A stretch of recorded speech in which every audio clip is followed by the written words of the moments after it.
Hello, good morning class, welcome back. Today we are here to start a new chapter, civics chapter number 2 for the revision part. That is how we run our towns and cities.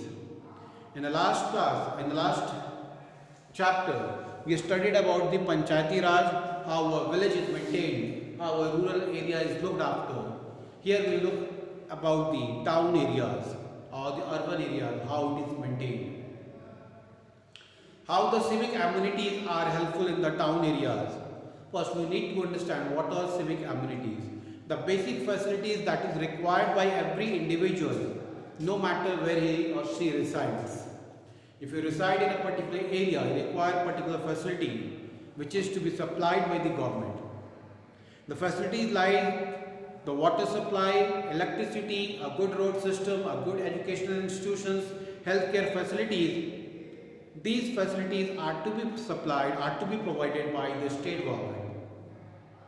So in the urban areas, these facilities are taken care by the Municipal Authority of India or municipalities, whereas in the village area, these are taken care by the panchayats.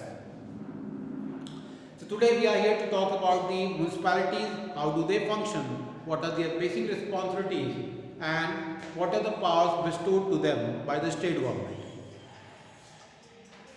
Before we begin, the whole area of a town is categorized into three different parts. One is semi-urban area, the other is an area which has less than 10 lakh population, and the third one is an area which is blessed with more than 10 lakh population.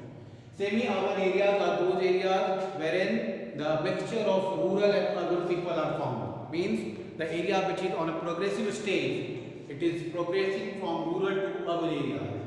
Why does it progress, or why do people migrate from rural to urban area? That is in search of better opportunities, in search of better standard of living. So semi-urban area is looked after by Nagar Panchayat, whereas an area which has less than 10 lakh population appoints municipal council, and an area which has more than 10 lakh population is appoints municipal corporation. So the study of this chapter, the whole part that we are going to talk about in this chapter is municipal corporation. Our study should be, our syllabus talks about the municipal corporation. What is the basic work that is given to the municipal corporations? How are they elected? How are the members elected? Who can be a member of municipal corporation? And what are the basic facilities or what are the basic work bestowed to these corporations?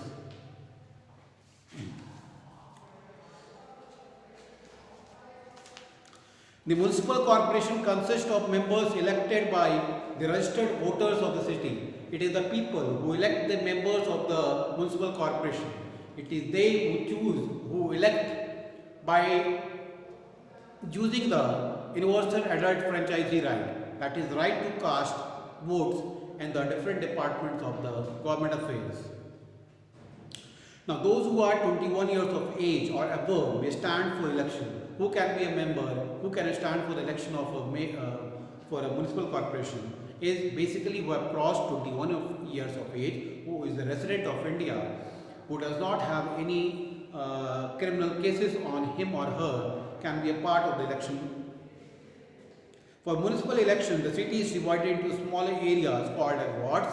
Like in Panchayat, the area was divided into smaller area which was referred as constituencies. Same way, in urban area, the smaller areas are called as wards. Each ward elects one representative. Some seats are reserved for scheduled caste, scheduled tribe, other backward classes and women. Now, as per the reservation criteria, as per the government norms, as per the Constitution of India, some seats are meant for a special category of people. Those seats are reserved like general elections only. Apart from this, MPs and MLAs from the city become members.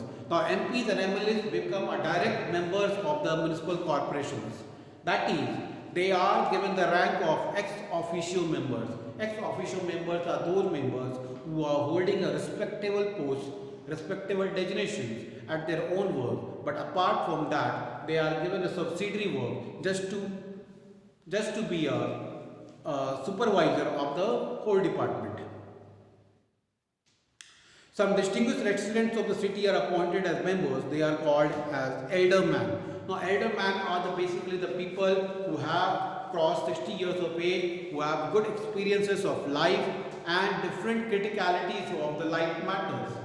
They can be a part of the municipal corporation. They can be a member of the municipal corporation if their experience is of some help, if their experience is a helping hand to the general people. The members of the corporation elect a residing officer called as mayor.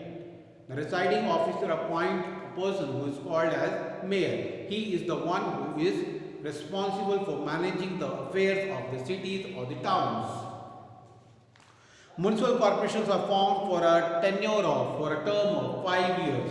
Do keep in mind what is the tenure or what is the term for the appointment or for the they are appointed basically for a term of 5 years. The functions of the municipal corporations are carried out through various committees which look after different areas like health, education, water supply. I told you basic civic amenities fall under the category of the facilities which are provided to different individuals in the form of good education system, in the form of good healthcare system, in the form of water supply, in the form of electricity. So these heads basically come at one point and they discuss the ideas, the visions of a town with the mayor. It is the duty of the mayor to pass on the information, to pass on the duties, pass on the responsibilities to different heads.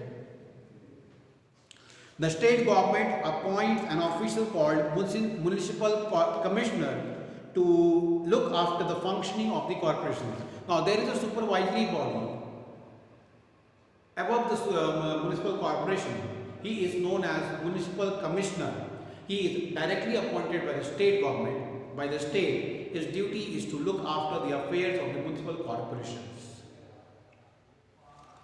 They are basically in charge of the various departments like education, health, sanitation, engineering. So they are basically made the heads of different departments whose work is to be accountable to the state government. They are to reply to the state government whether the affairs are taking place on a regular basis as per the plans or not. Class, in the next video, in the next class, we shall talk about the functions of the municipal corporations. Thank you.